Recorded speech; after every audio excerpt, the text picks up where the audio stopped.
How you doing there? Welcome back to Babble on Talmud. Today we're studying Daf Nun Ches, Daf 58 of Masechta Chullin. Friends, okay, Daf 58 is kind of like you could divide it in two. The first part is a little bit tricky. The second part is kind of esoteric, I'd say. Now, the first section that we are discussing is essentially defining Tereifah, defining the criteria for how determining that something is treif. The next section, we get into discussions about topics like Uber Yerech Imo and Zeh v'zeh Gorem, interesting sugyas that we have come up along the way in the past, a little bit tricky, but also very interesting and important. And then we get into just like some kind of like esoteric kind of things. So anyways, that's what we have ahead of us on Daf Nun Ches of Masechta Chullin. So let's jump in and enjoy ourselves and learn Daf Nun Ches of Masechta Chullin. Friends, we begin on Daf Nun Zayin Amid Beis, about 10 or so lines from the bottom of the Daf. First word on the line, Amar Rav Huna, says Rav Huna, Siman L'Tereifah Yud Beis Chodesh, says Rav Huna that the way to identify the criteria, right? The criteria for a treifah is 12 months. What does that mean? It's interesting. It's kind of like a negative definition of a treifah, which is that a treifah, if an animal or a bird is a treifah, so then it will be unable to live for 12 months. It'll die within the first year. And therefore, if it survives for more than 12 months, it's not a treifah. So it's less of a definition of what a treifah is, as much as what it isn't. It isn't an animal that can live for 12 months. If it lives 12 months, it's not a treifah. And therefore, if it lives 12 months, so then you realize, okay, it's kosher, it's not a treifah, all good. So again, Amar Rav Huna says, Rav Huna, similar to treifah, Yud Beis Chodesh, that the criteria to determine if something is treifah or not is 12 months, i.e. if it lives 12 months, you can be certain that it is not a treifah. Meisvei. However, we have a contradiction, that we have a brisa, that in this brisa we're listing a few things, none of which are 12 months. Similar to treifah, kol she'eno yoledis, another kind of negative definition. What's a treifah? Well, a treifah can't give birth. A treifah can't give birth to offspring, and therefore any animal that does give birth to offspring, at least, I guess that would be for female animals, wouldn't really work for male animals, but any female animal that gives birth is not a treifah. So if it gives birth, then it's kosher. If the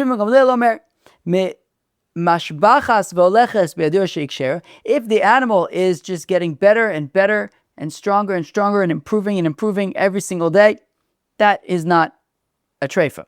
That is a very kosher animal. However, so here we're actually kind of like getting more positive definitions, right? It's kosher if it's kind of getting better and better, and if it is deteriorating, bi'adua shehi treifa. So if you have this bird or this animal, and you're wondering if maybe it's treifa and it's just deteriorating, that's a indication that it's treifa. Rebbe Omer says, Rebbe similar to treifa shloshim yom. Rebbe says, right, just like Rav Huna had said, 12 months, says Rebbe, 30 days. That if the animal lives for 30 days, it's not treif. Amrlo, they said to Rebbe, Valo harbe miskaimos shtaim shalosh shonav. They said to Rebbe, you can have scenarios where the kind of symptoms of treifa, let's say a punctured lung or something, right? So one of the achai treifis is observed in the animal, and it can live for 2-3 years. So why are you just saying 30 days? No. So in this brisa, we saw a few different things. We say if it gives birth, if it's improving, if it's deteriorating, if it lives for 30 days, if it lives for 2-3 years, but none were saying 12 months, like Rav Huna said. So says the Gemara, Tanoi, you know what? It's taka machlokas tanoim. You're correct. That brisa didn't say anything about 12 months. But I'll bring you a brisa that does say something about 12 months. The sanya that we learned in the brisa, uvagul goles. It's this skull that keeps on coming up. Normally, I would have no problem with this skull keep on coming up, except that it's a little tricky. It's a little bit unclear. I feel like we really have to learn Daf, was it Lamed Ches, I think, of Masechta Bechoros to understand it. And it's not the easiest Daf, and I haven't learned it properly. So it's always like there's something a little elusive about this, but I don't think it should be a very elusive. Anyways, it's talking about the Tumas oil. Tumas oil. We said that if there's a skull of a corpse, just the skull itself in let's say a tent, so then it's mitami tumas oil. Everything in the tent beikar beikaron becomes tame. Now we had said though, if the skull is depleted, so then it will not be mitami tumas oil. How depleted does it need to be? That's a machlekes between Beis Shammai and Beis Hillel. Beis Shammai is a little more straightforward. They say if there's like the a hole the size of like a drill hole, so then that's deficient enough that it will not be mitami oil. Beis Hillel, this is where it gets a little tricky. But Beis Hillel is more subjective in that if it's missing enough of the skull that a person would be unable to live with that much of his skull missing. And the question is, what is that amount? And that's where things get a little tricky. Anyways, fine. But we could just say that this is talking about Beis Shammai, that the size of a drill hole. So now, uvagogoles, if you have a skull that's missing, that has a hole in it, the size of a drill hole, sheish ba nekeb echad aruch. Now, what if instead of just like a drill hole, you have like a really thin slit that cumulatively, right? That the space, that the size of the slit, right? That which is missing from the skull has the same area, has the same amount as the hole of a drill. So just kind of this long thin slit, which has the same space area as it's kind of like a hole that's like stretched out really thin, kilu.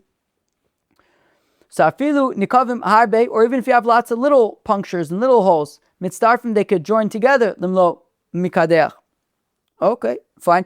So then we had said, and the same thing applies to treifas, right? So in terms of also, what would be a treifa would be that if it has kind of a hole in its skull, or like a drill hole, or a longer hole, or little holes that join together, fine. Rabbi Yossi ben Amashulim says Rabbi Yossi ben Amashulim, Maise be Einvol, there was a place, there's a Maise in a place called Einvol. Be'echel nifchasa gul galto, there was a guy, and his skull got broken or whatever, like they got a hole in it. Ve'asulo chiduk shel kruya v'chaya, and they filled in the hole with some squash. V'chaya, and he survived. So why are you telling me that if somebody's got a hole in his skull the size of a drill hole, he can't live? There was a guy in Einvol that he had a hole in his head, and they just plugged it up with some squash, and he lived. Reb Shimon ben Elazar says, Reb Shimon ben Elazar, Misham Raya, you're bringing a Raya from that guy? Yimos acham ahaya, it was the summer, v'chem cha'avu alav yimos atzina miyad meis, he did not survive the winter. So what do we mean? So that was in the summertime. By the wintertime, he was dead. So what do we see? So we see there that be'etzem, a treifa is not going to live out the year. Sure, he lived temporarily, but sure, that was the summer. He died in the winter. He's not going to make it through. A treifa won't make it through the whole year. So we see in this brisa that taka, we're talking about a whole year, right? We talk about the summer or the winter. So we're talking about, so that brisa is assuming a whole year. So we see it's taka machlekes tanoim. Is it 12 months? Is it 30 days? Is it 2-3 years? Okay. Fine. Amar Rav Acha bar Yaakov says Rav Yaakov aloche treifa yoledes u mashbaches. The aloche is, says Rav Acha bar Yaakov, that a treifa can give birth. Right? We had mentioned earlier one of the, right, according to, I think it was just a Tanakama, right? Yeah, according to the Tanakama in the Brisa, treifa can't give birth. Says Rav Acha bar Yaakov, a treifa can give birth. Umashbachas, and it gets better. Right, Reb Shimon ben Gamliel says that if it's getting better, it's clearly not a treifa. Says Rav Acha bar Yaakov, a treifa can give birth and also can improve. Okay, All right, and now we get up to kind of the tricky part, I'd say, of today's Gemara. It's really great. It's really interesting. It's really technical, and some parts are like a little, not tricky in like the particularly difficult sense, but just like there's like little subtleties that like you got to kind of massage. Here we go. But it's very interesting. Amar Meimer says, Meimer, Hani Be'e de Tereifah. So just even understanding what this means is like not the easiest thing in the world. So if you have eggs of a chicken, or any bird, but let's just talk about a chicken. I just feel like it's easiest. That's like the main bird in some ways that people eat and eat their eggs and eat their chicks and all that stuff. Anyways, so Hani Be'e de Tereifah.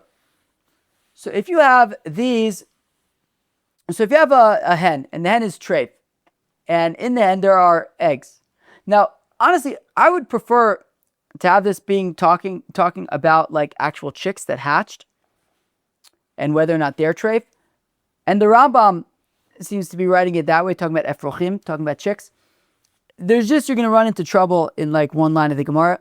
So I changed courses, and I'm not going to talk about chicks. I'm going to talk about the actual eggs. Okay. So shichla kama asira. Okay. So you have a hen, and the hen becomes treif. I don't know. How does it become treif? I don't know. It fell off a roof. No, that's not. But it got a puncture in its lung. I don't know. It's treif. So whatever it was, this hen became treif. Now, the question is, what about its eggs? Are its eggs going to be treif? So, well, Pashtus is, yeah. So now, what we say is this, though. That shichla kama asira, any eggs, see, here's the thing. We're also talking about a scenario where a rooster fertilized the eggs, okay? So these eggs aren't, just the eggs of the hen. A rooster fertilized them. So kilu, these eggs now are influenced by both the hen as well as the rooster, because the rooster fertilized the eggs. So you have all these. So I think we're just basically assuming that we're talking about fertilized eggs, okay? So you have these eggs. You have a hen. The hen has eggs in her, and these eggs have been fertilized. Then she becomes a treifa. When she becomes a treifa, so all those eggs become treif with her, right? They're like part of her body. They become treif with her. So shichla kama. So any eggs that were in her body when she became treif are all going to be Asr. They're all going to be treif, just like she is. So shichla kama asir. Mikan ve'elach. However, the next batches, so any subsequent eggs, however, she's already a treifa, and now she develops new eggs, and a rooster comes and fertilizes those eggs. So havalei zeh v'zeh gorim umuter. That's what's called zeh v'zeh gorim. That there are kind of two inputs coming into these eggs, right? They aren't just coming from the hen anymore. They're also, the rooster has input there. So when the eggs were fertilized before the hen became treif, then when the hen becomes treif, she becomes treif, and everything inside of her at that time, at the kind of point of that key event of becoming treif, all the eggs in her become treif. However, once she is already treif, and she develops these eggs, and then the rooster comes and subsequently fertilizes them, so these eggs have been influenced from the hen, which she's treif, and from the rooster, which is kosher. So these eggs are a product of 50% treif, 50% kosher, which is called zeh v'zeh gorim, that both the hen and the rooster are causing these eggs to essentially are going to become chicks, but to be what they are. And because I think we're also talking about just being able to scramble them up, as long as there's no blood spots or anything. So subsequently, any subsequent eggs would be zeh v'zeh gorim. There would be a product of the hen and the rooster, 50% treif, 50% kosher, and that's mutter. So again, Amar Meimer says a Meimer, Hani Bei the Tereifah, these eggs of this treif hen, Shichla Kama, so the first group of eggs that were already inside of the hen at the time that she became Tereifah, Asira. Those are Asr. Mikan ve'eloch, but any subsequent eggs that were developed by the treif hen and were then fertilized by the kosher rooster, so Havalei, Zevizet, Gorem, they are both affecting these eggs, the treif hen and the kosher rooster, umutter, and they will be permitted. Esvi of Ashi, Lamemar, however, Rav Ashi asks a question to a Meimer. Vishavin bebeitzas treifa she asur. It's big machlokes, Rashi and Tosfos about what this is talking about, what Mishnah this is a reference to. I unfortunately did not have time to go through the Tosfos' Mahalach, so we are going to learn with Rashi's Mahalach, which is great. So this refers to a machlokes that we're going to see in a few minutes between Reb Yoshua and Reb Eliezer about if you have an animal that's treif and gives birth to a baby, and whether or not that baby, we're going to see if it could be offered as a korban or not. Anyways, but that there's machlokes between Rabbi Eliezer and Rabbi Yeshua, as we're going to see in a few minutes. However, Vishavin, regardless of what their positions are with that animal that's treif and gives birth to a baby, they do, however, agree, bebeitza treifa, that when it comes to the eggs of a treif hen, bebeitza treifa, she asura mipnei shegdela beiser, that all of the eggs, even subsequent eggs, are going to be asur because they were developed in a hen that is treif, beiser. So does this not imply that that they are growing beiser? And that's any eggs that are being developed in this hen that's treif, even subsequent eggs. So hasam bidisafna me'ara. No, that is talking about why are all of these eggs asur? Because they are not fertilized. We're talking about eggs that weren't fertilized, and therefore they're just coming from her, and she's treif, right? Eggs that were bidisafna me'ara, they were kind of like, I don't know, developed and warmed up in the ground. I guess she was warming herself up on the ground, and they developed that way. Anyways, so there was no rooster to fertilize, so they are entirely from her, and she's treif. So therefore, that's why the eggs are treif. But, argues a Meimer, if we were to be talking about a situation where they were fertilized, and we have a situation of zev zegorim, it would be mutter. V'lishanele b'shichla kama. Why didn't a Meimar just answer, instead of saying it's talking about where there was no rooster? Why can't we say that when we say v'shavim b'veitzas treifa shasur m'plei shegdel b'isur, why don't you say that that's talking about, why do both Rabbi Eliezer and Rabbi Yeshua agree that by the eggs they're asur? Why doesn't he just say that that's talking about the first round of eggs? That's why they're asur. So im kain gedela gama mibaile. Well, because it says, going back 2 lines, it says v'shavin bebeitzas treifa, that Rabbi Yeshua and Rabbi Eliezer agree by the eggs of a treifa she'asur, that they're asur m'pnei gedela, because they were developed be'isr. Now, if it was just talking about the first round of eggs, they weren't entirely developed be'isr. Initially, when they were fertilized, she was still kosher. They were completed be'isr.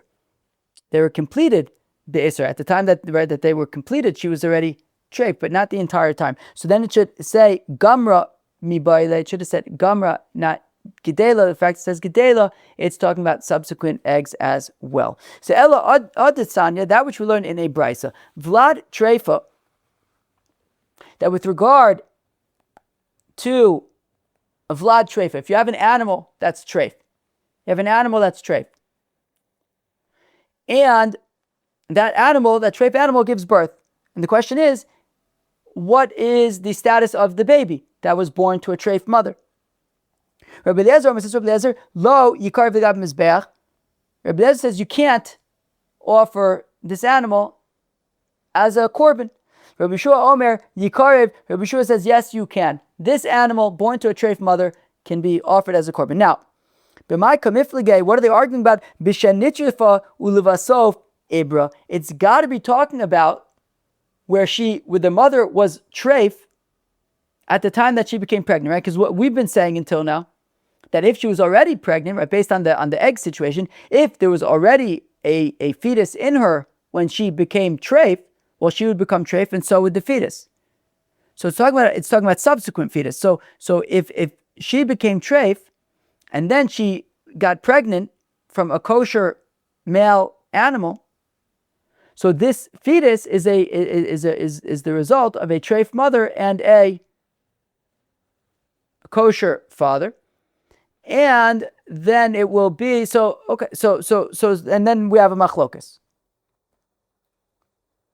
Rabbi Eliezer says zev zegorim aser. Rabbi Eliezer says, look, zev zegorim, which is what this is, a treif mother and a kosher father, is aser. Rabbi Yeshua says zev zegorim is mutter, and that's why it can even be offered on the mizbeach.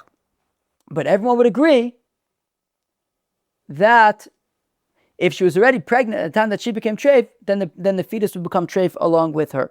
If this is the case, ad miflige legavoya liflegu lehedjit. Why does there machlokes between Rabbi Eliezer and Rabbi Yeshua dafka have to be around korbanos? I mean, it should be the same machlokes, just around dinner. If a treifa gave birth to a baby, can you eat that baby for dinner? Is it treif or not?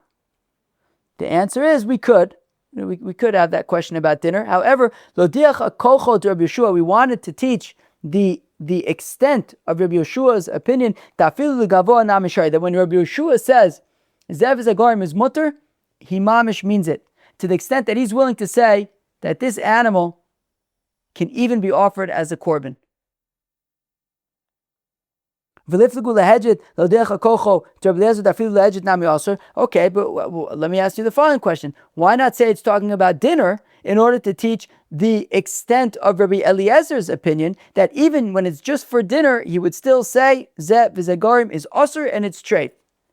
The answer is, Chevra, as you may have guessed, koyach de'atera odif lei, that the Brisa would rather teach us the extent to which something is mutter rather than the extent to which something is asur. That is why it's talking about whether or not this animal could be offered as a korban, and that Rabbi Yeshua says, yes, it can, because zev zegorim is mutter. Umodim bibeya treifa, and Rabbi Eliezer, as we said earlier, Rabbi Eliezer and Rabbi Yeshua agree, however, that when it comes to the eggs of a treifa, she asura, that it is forbidden b'desafna me'ara. Even Rabbi Yeshua agrees that when there is no fertilization of the eggs from a rooster, so then it's entirely coming from the mother, and she's treif, so it's 100% treif, so then it's going to be asur dichad gorim hu, because then you only have one gorim, it's pure, it's coming entirely from the treif mother. Now, Rav Acha Savarla Kravacha Bar Yaakov Umasni La L'Damer Kidamar. Now, if you may have noticed, you may have been thinking throughout this. Okay, so this is assuming, of course, that a treifa is capable of having babies. Right? We were just talking about an animal that was treif and is yet having a baby. That was a machlokas earlier about can treifas in fact have babies or not. So if Acha Bar Yaakov had said at the very end of Nunzayin Amud Beis, halacha treifa yoledes, that a treifa can have babies. So says the Gemara that Rav Acha Sovla Rav Acha Bar Yaakov umasni lo lidamemar kidamarin. So Rav Acha held like Rav Acha Bar Yaakov that treifas can have babies, and therefore it was talking about we learned that, and therefore he learned the sugya like we learned it just now, that these animals, even a treif animal can have a baby, even a treif bird can develop eggs. Ravina, however, loy sover law kidav Acha Bar Yaakov. However, Ravina did not hold like Rav Rachel bar Yaakov. Rather, he held that treifas cannot have babies and cannot develop eggs. And this is how Ravina learned this sugya. Amar Meimar says Ameimar, Hane Be'e de Safek Treifa. If you have eggs of a Safek Treifa, right? So if the hen, we're not sure if the hen is treif or not, and it lays eggs. Now those eggs, the fact that it's laying eggs is not an indication that it's kosher, because those eggs could have been from before she became treif. So the shichla kama, so the first eggs that are laid, mashinanu, we put them aside and we wait. Ihadra v'toana sharion, and if she subsequently produces more eggs, then she's not a treifa clearly, because she's producing eggs. Ve'ilo, but if she stops producing eggs, asiron, then they're also, because it's an indication that she is treifa, and therefore those eggs are treif. Eis Rav Ashi la'meimar, Rav Ashi asks, Ameimar, umodim bebeitzas treifa she'asura mipnei she'gidela be'isr, that Rav Ashi, right? So Rav Ashi asks the kasha to Ameimar, what about, right, the machlokas of Rabbi Eliezer and Rabbi Yoshua that we're going to get to again in a minute, that everyone agrees over there, bebeitzas treifa, by the eggs of a treifa, she'asura, that they are forbidden, she'gidela be'isr, because they are developed be'isr, which means that a treifa is able to develop eggs.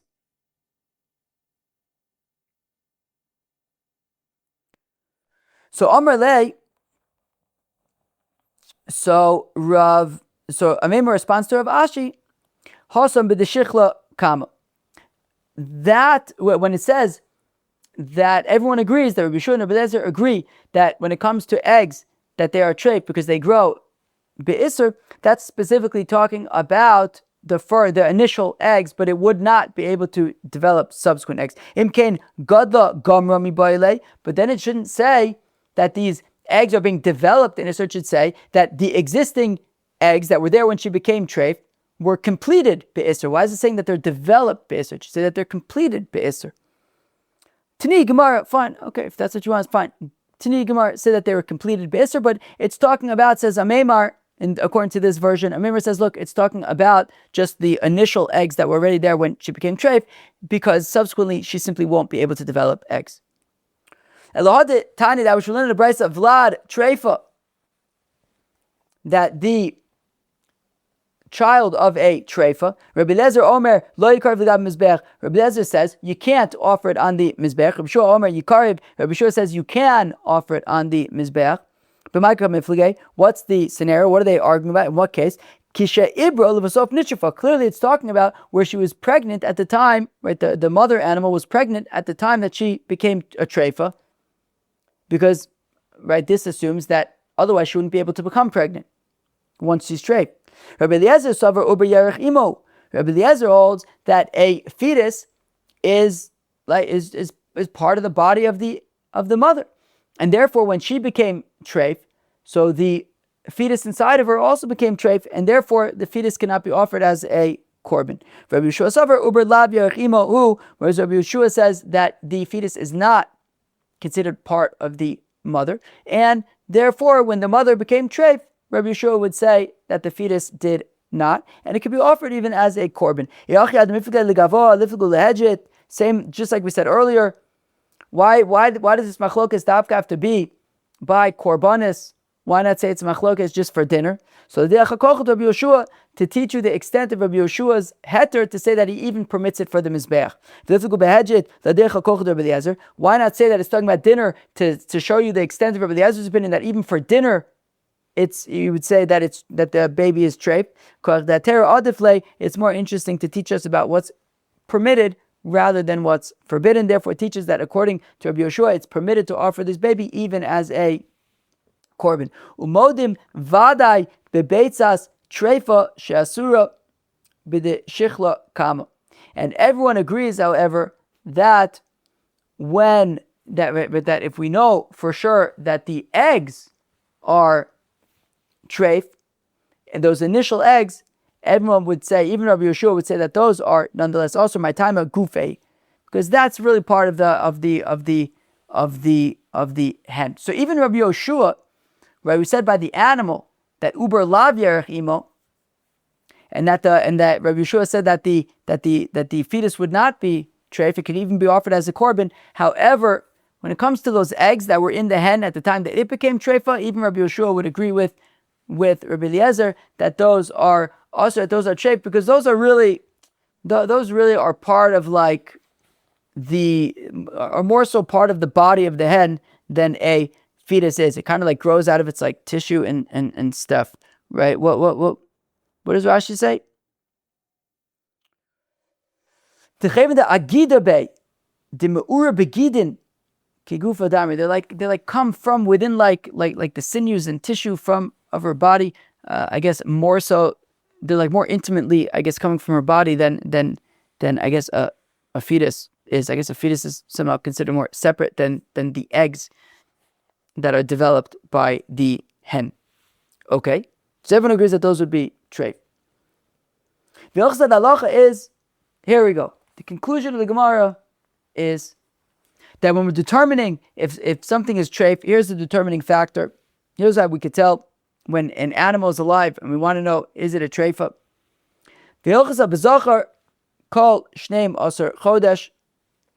That for a male, if it lives for 12 months, it is not treif.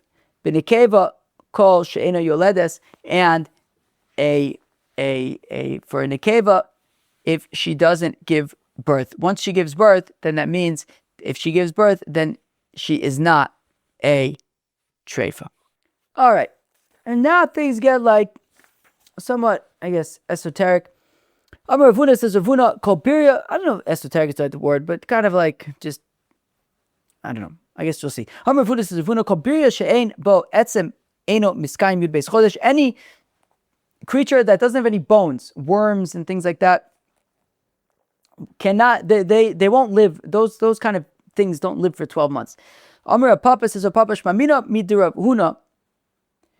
So it says Rav Papa, if we take that which Rav Huna just said, that anything without bones lives less than 12 months, Hada Amar Shmuel, well, we apply that together with that which Shmuel says, Kishus, cucumbers, She'esliya be'ibel, that got all wormy while they were still connected to the ground, they hadn't yet been picked, Asura, they are forbidden. So if you have cucumbers that are all wormy and they're still connected to the ground, you can't eat those worms because they develop. Right? What is the pasuk says?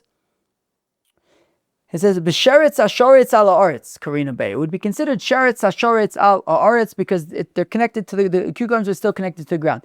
If you have, however, worms that develop in a cucumber only after it's been disconnected from the ground, well then as long as they stay in the cucumber, you could technically eat them. So based on the fact that we know that those worms will not live more than a year, and they're also, when connected to the ground, mutter if they developed once they were plucked. Hanetame dechada, if you have dates that are in a jar, livasar tresa yarcheshata, and they have worms in them, and you're not sure if these worms were like born and developed while the dates were still on the tree, in which case you're not allowed to eat these worms, or did they develop after the dates were already plucked from the tree and harvested from the tree, in which case you can't eat the worms. So what you do is you take these wormy dates and you put them in your pantry and you let them sit in your pantry for a year. And at the end of the year, if the worms are still alive, then clearly they are not clearly they were, meaning any what's it called? Any worms that were there when it was harvested would be dead by then. So any worms that are still there have all been born and developed post-harvest, so now you can eat the wormy year-old dates. It must be some kind of a delicacy. So anitami de chada levasa tresa yarcheshata, just let them sit for 12 months, and then any of the worms that were there when they were still attached to the ground would have died out.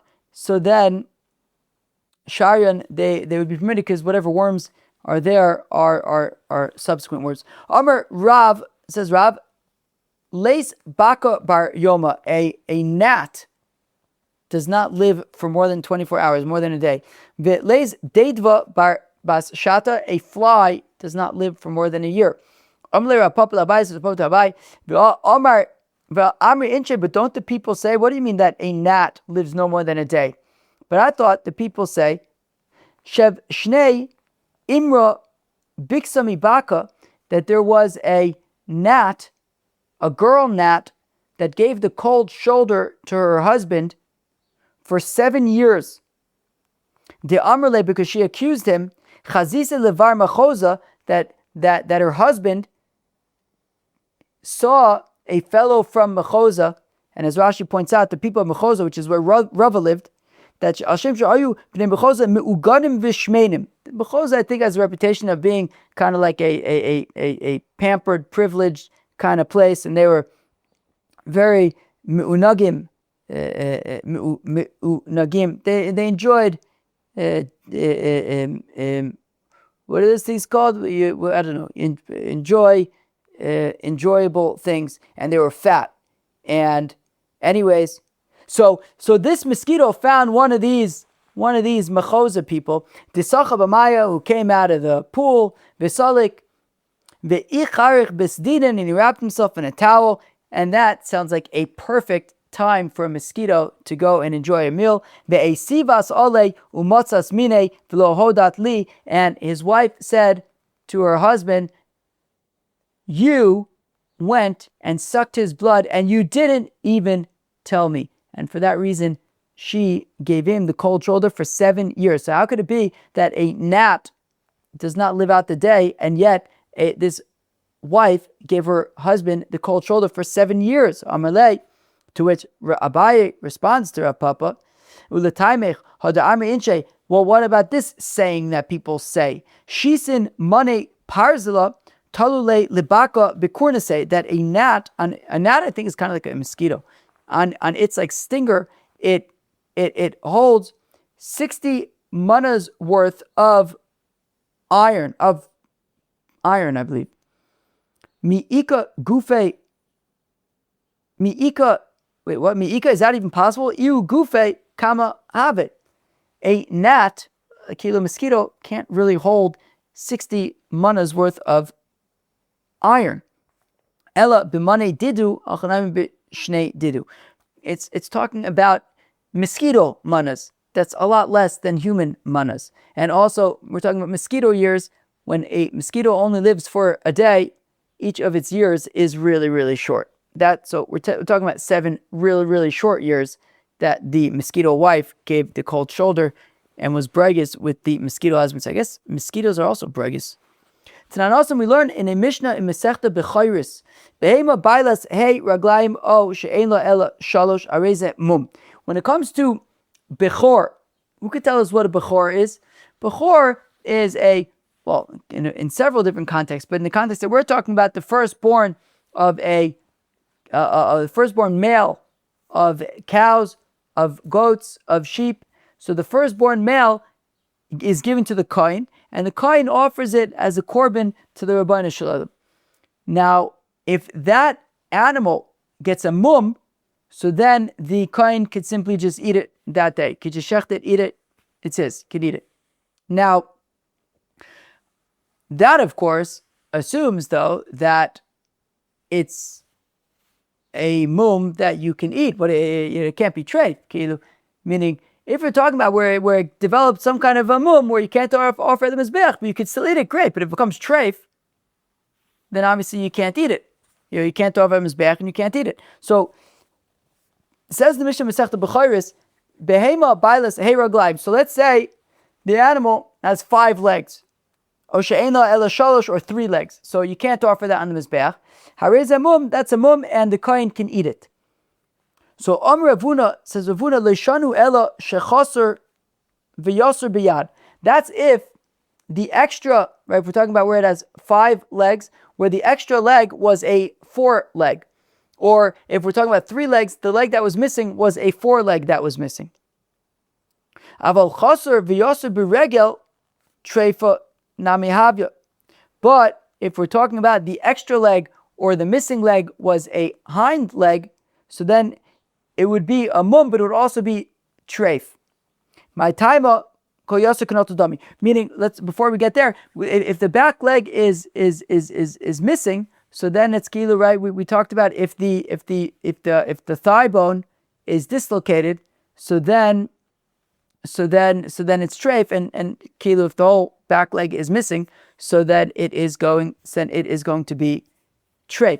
So therefore, if we're talking about a 3-legged animal and one of those missing legs is the back leg, so then it's going to be treif. And also, if it's a 5-legged animal and the extra leg is one of the back legs, so then kol yeser kid natul dami. Anything that is extra, it's keilu, it's missing. So in extra hind leg, it's keilu, it's as though it was missing a hind leg. It's as though there were only, but when you have 5 legs and the extra one is the hind leg, it's keilu, you have 3 legs and the missing one is the hind leg, and therefore it is treif. Hay chevza de hava la tarte sanya deve. There was a animal that had 2 sanya deves. Sanya deves were those, it's like part of the intestine, which is sanya deve. It is hated by wolves. Even the wolves don't want to eat it. It's nasty. I saw the Ravina, it was brought before Ravina, Tereifah, and he says that it was treif midu Rav Huna, because as Rav Huna said, when you have extra, it's like you don't have any at all. Well, an extra one is like a missing one. So when we're talking about supposed to have 1 sanya deve and you have 2, so the extra is like it's missing, and it's like you have no sanya deves, and therefore it's treif. But if it's not really an extra sanya deve, but rather they are kind of like working together, and like the contents of one flow into the other, and then that's fine. It works just fine, and that would be okay. There was a tube of flesh that was an extra tube of flesh that was going between the Beis HaKosos and the Hemsis that wasn't supposed to be there. So for Rav Ashi the Mitrafei, Rav Ashi was thinking, okay, it's probably treif. Omar lay, right? Because after all, something that is extra is like it's not there at all. So you have like kind of an extra organ of sorts between the Beis HaKosos and the Hemsis. It's like one of those. So an extra, it's like it will treat it as if one of them is missing, as if the Beis HaKosos is missing or the Hemsis is missing, and it's treif.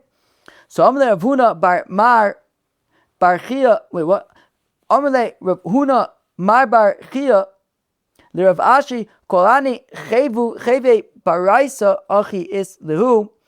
But said Rav Huna Mar bar Chia to Rav Ashi that no, this is actually a common thing for undomesticated animals, and that is fine. How Guvsa de Hava Me'abra Be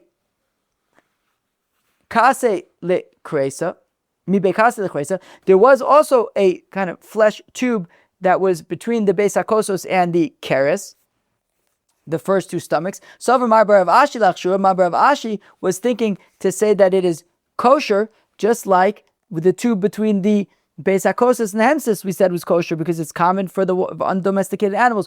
Amalei of Oshaya, to which Rav Ushaya says to Mabar of Ashi, no, you can't just do that. Atu kulu bechada machisa machtinu. What are all of these things woven with the same web? No, they aren't woven with the same web. Rather, heicha de itmar itmar, heicha de lo itmar lo itmar. Look, each scenario is unique.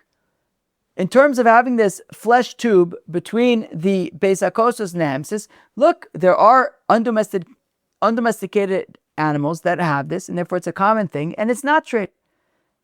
In terms of this tube between the keres and the Beis HaKosos, that's not a common thing, and it is treif. Each scenario is unique. They aren't all just part of the same web and where everything's the same. No, if we say that there is that in one situation it's treif, it's kosher. So in that situation it's kosher, but don't just automatically assume that by another situation it is kosher as well. Also, we've seen right in other contexts, right, that we ate what was it, like ein lemedin treifus min adin or whatever. You can't just use logic in order to determine treifus. Hey, Nosen Bar Shila, Rav Tabachai the Tzipori Lefnei Rebbe, Nosen Bar Shila, the head Shaychit of Tzipori, he testified before Rebbe. Al Shnei Bnei Me'ayim Ayotzin Min HaBehema Ke'echad Shei Tereifah, that if you have two, what are those called? The two, what are those coily things? Where is it? Okay, fine. Does it say, what's the thing? Yeah, Haduri Dachanta. Hadura Decanta. The Hadura Decanta is also part of the digestive system. I think it goes from the cava, which is the fourth stomach, I believe, to the Hadura Decanta, which is, it literally looks like coils. It literally looks like coils, like a coiled up intestine. So if there were two of these, right? If there were these two Hadura Decantas coming from the cava, there was only supposed to be one, but there were two. So again, Al Shnei Bnei Ma'ayim, two of these Haduri Dekantas, Hayotim and Behema, that were coming out of the cava, Ke'echad Shehi Tereifah, that they were coming out in parallel. Kilo one was where it was supposed to be coming from, at the bottom of the cava, but the other one was coming out from somewhere in the middle of the cava of the fourth stomach. Shehi Tereifah. It's treif. However, ukenegdon be'of ksheira. However, if this would be by a bird, it would be kosher. There's different ways of understanding this. One way to understand this is that just the way that in a bird, the way that it works, it kind of, by definition, has like two of these intestines. In that, in a bird, the bird eats stuff, it goes into the zephek, which was that like initial kind of stomach, kind of close to the throat. And then from the zephek, it like goes through an intestine to get to the halakha korkavan, and then from there it moves on to like more intestines. So you can almost treat it as if like there's just like automatically multiple intestines. But anyways, when we said that these two Haduri Dekantas that are coming out of the cava are treif, when is that? Sheyotzim b'shnei mekomis. That's only if they're coming out from two different places, like we mentioned, one from the end of the cava where it's supposed to be, one from the middle of the cava. Aval yotzin b'makim echad. But if they leave, if they are right next to each other, v'chalin ad ke'etzba ksheira, and then very quickly, within like a finger's amount, they merge, as my grandfather would say, they make a moija, so then it's ksheira. Pligiba Rab Ami Rab Asi Chad Omer Hu Dahadre V'Arve V'Chad Omer Afalgav Delo Adre V'Arve. So the machlekes Rab Ami and Rab Asi, one of them says that it's only going to be kosher if they then kind of reconnect, whereas the other one says even if they didn't reconnect. But someone the Omar who the Hadre V'Arve, I understand according to the opinion, says that if these two Haduri Dekantas then kind of merge into each other, so then it's kosher. Hainu Dikatani Ad Etzba. That's what it's talking about, that within a finger's breadth they're already merging. But according to Mandamar, it says that they don't have to then re-merge. My Ad Ke'etzba, what does it mean about this finger breadth thing? Ad Ke'etzba milamata. It means that, no, when he says that even if they don't merge together, it means even if they don't merge together immediately, but by the time they get to the end of the digestive tract, they've already merged before that point, at least within a finger breadth of the end of the digestive tract. Rabbi Yehuda Omer im nitla anotz psula. Rabbi Yehuda had said in the Mishnah that if all of the small feathers of the bird are gone, it's psula, because that would be considered like a gluta, like that situation where there's skin missing. Omer Rab Yochanan, says Rabbi Yochanan, Rabbi Yehuda, Rabbi Yishmael, Amud of Echad, that Rabbi Yehuda and Rabbi Yishmael said similar things. Rabbi Yehuda Adamarin, Rabbi Yehuda, that which we said, which is that those small feathers, those down feathers, are considered like the skin, and if they're missing, it's considered like it's missing its skin. And Rabbi Yishmael also considers those feathers to be like skin. Ditnan, that we learned in a Mishnah. Rabbi Yishmael says, Rabbi Yishmael, Hanotza mitztarefes, that when it comes to pigul, if somebody does malika on a bird with the intention of eating a kazayis of its meat together with its skin, which is edible in a bird, right, together with its skin, but also with these little feathers, it would be considered pigul. So we see that the feathers are considered part of the skin, just like Rabbi Yehuda had said that the feathers are considered part of the skin, and that if they're missing, it would be considered gluta. Amar Rava says, Rava Dilma Lohi. Rava says, no, maybe Rabbi Yehuda and Rabbi Yishmael aren't necessarily all in agreement. Ad kan lo ka'amar Rabbi Yehuda acha el inyan Tereifah. Maybe Rabbi Yehuda says, look, when it comes to the down feathers missing on a bird, el inyan Tereifah. So he says it's possible because it would be treif, because it would be gluta, deleka mide de megan oleh. If it's missing these feathers, it's kilu, there's nothing protecting the bird, and it's going to be considered gluta. Aval inyan ifluge karabanis firle. But in terms of pigel, maybe you would all like the rabbis that these feathers would not make up a gazayas for pigel. Maybe Rabbi Shmuel says by pigel that the feathers are included. But in terms of treifa, he would say, who cares if these feathers are missing? It's not like they were these feathers were protecting the animal, the bird anyway, so who cares if they're missing? So maybe he would say, Rabbi Shmuel would disagree with Rabbi Yehuda in terms of the down feathers and being gluta. All right, and now we get up to a new Mishnah that also talks about some kind of treifa-y things. Hachuzas adam, if you have an animal that had an increase in blood or something, and that is dangerous for it. V'amushenes, or if it was smoking too much. V'amitzunenes, or if it got a cold. V'she'ochla hardufni, or if it ate hardufni, which is dangerous for the animal. V'she'ochla tzoas tarnagolim, or if it ate the excrement of chickens. Oh, she'shasos maim aroim, or if it drank water that may have been exposed to snake venom. Kshera, it is kosher. Now, because as we know, there's chai treifas, right? There's 18 treifas. These are none of those treifas. So in terms of treif, it's not treif. And in terms of being dangerous for humans, none of those scenarios listed would be dangerous for humans, so you can eat the animal. Achla sama muves, but if the animal ate something that would be dangerous for human consumption, oshe hikisha nachash, or that it was bitten by poisoned by a snake, muteres mishum treifa. So in terms of treifa, those aren't the chai treifas, those aren't treif. However, basura mishum sakanas nefashos, but you can't eat it because it's simply, these are, if it was injected with snake venom, it's dangerous. Says the Gemara, Amar Shmuel, says Shmuel, hil ita chiltis treifa. Says Shmuel, if you fed the animal chiltis, it's treif. What's chiltis is some kind of thing that is treif, it will tear up the intestines of the bird. Let me see if there's there is a definition of chiltis, I think. Some identify this as asophoetida. That's what it is. We're just going to call it chiltis. So Amar Shmuel says Shmuel, il ita, if you fed the animal, if the animal was fed chiltis, treifa, it's treif. My time outcome to minak valu ma'ayone, because it's going to puncture its intestines, and that will make it that's a treifa.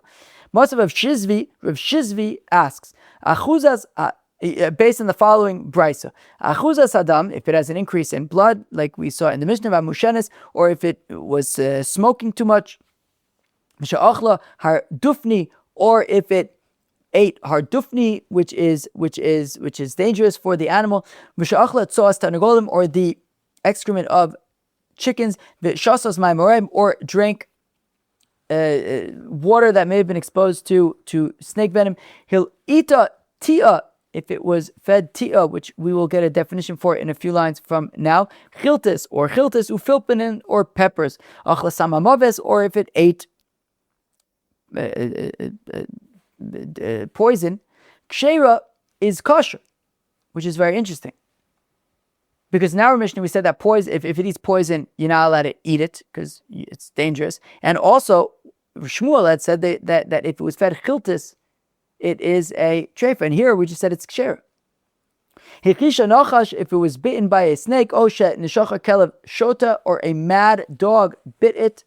And Rashi says about that mad dog, right? Ruach ra shora olav uchshenoshech adam shora olav oragto. It's some bad spirits. You want to stay away from that. So if the animal got bit by this mad dog, stay away from it. Mutar's mishum treifa, it's permitted as far as treifa is concerned, because it's not a treifa, however, vasur mishum sagonis tefashos, it's dangerous. Kasha chiltas, achiltas, kasha samamovis, shama amovis. So the question is, Shmuel said that chiltas makes it a treifa, yet in the Brisa it says, if it ate chiltas, it's kosher. The Mishnah had said that if the animal eats poison, we're not allowed to eat it because it's dangerous. Yet here in the Brisa it says it's kosher. Chiltas achiltas lo kasher. The chiltas question is not a question. Kan be'olin, kan be'krotin. If the animal ate the leaves of the chiltas, nish geferlach. If the animal ate the grains of the chiltas, geferlach.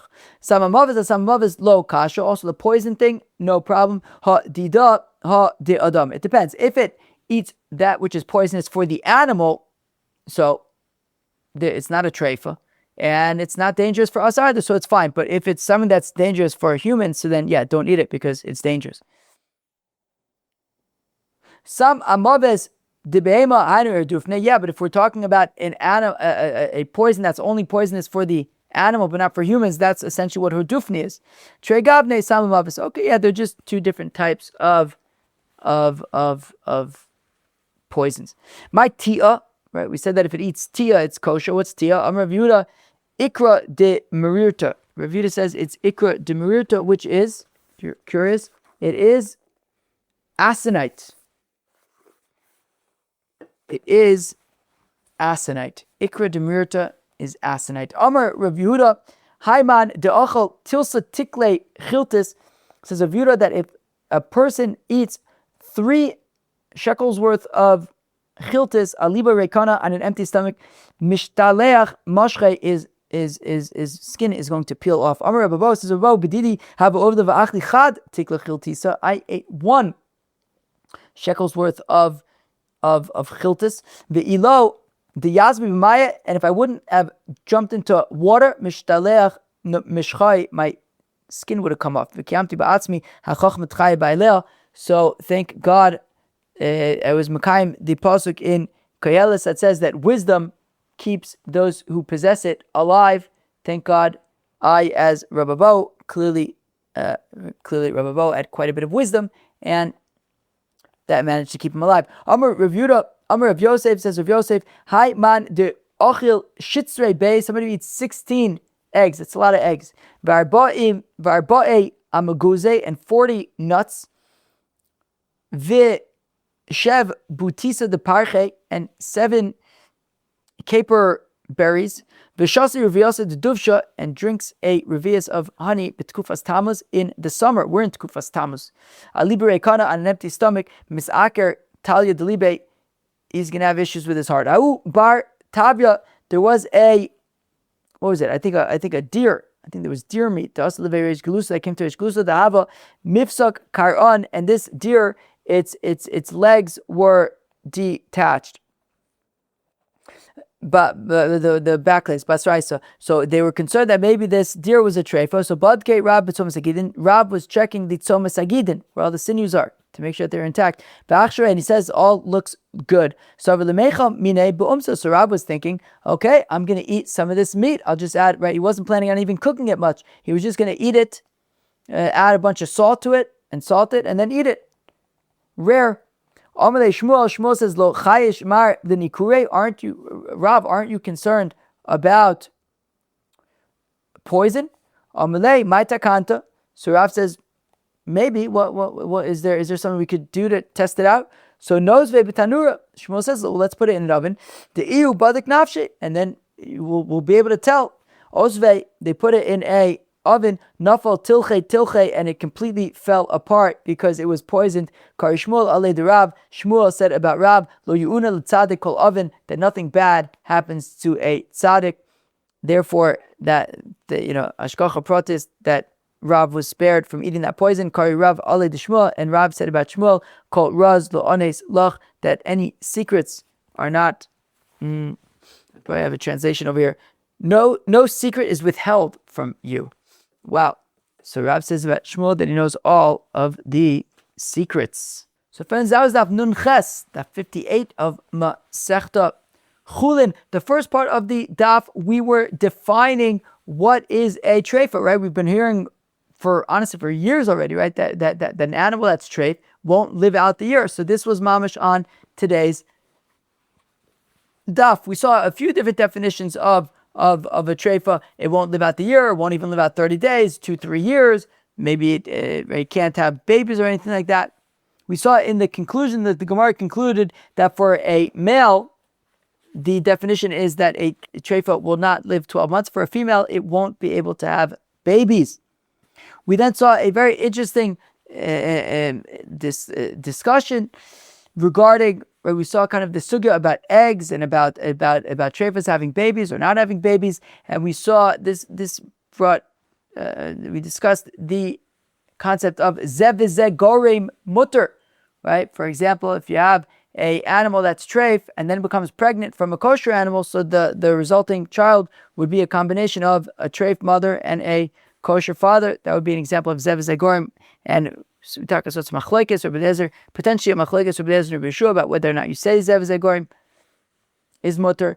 We also saw the concept of uber yerech imo. We saw that's potentially a machlekes Rabbi Eliezer and Rabbi Yoshua, whether we say that a fetus is considered like they're the same way that is considered part of the mother and treated the same way as the mother is. Then we got into all sorts of kind of, mostly for the rest of the daf, we got into these kind of esoteric technical things about how long things live for and things like that. Friends, that was the Nun Ches, the 58 of Masechta Chullin. I hope you enjoyed. Cheers.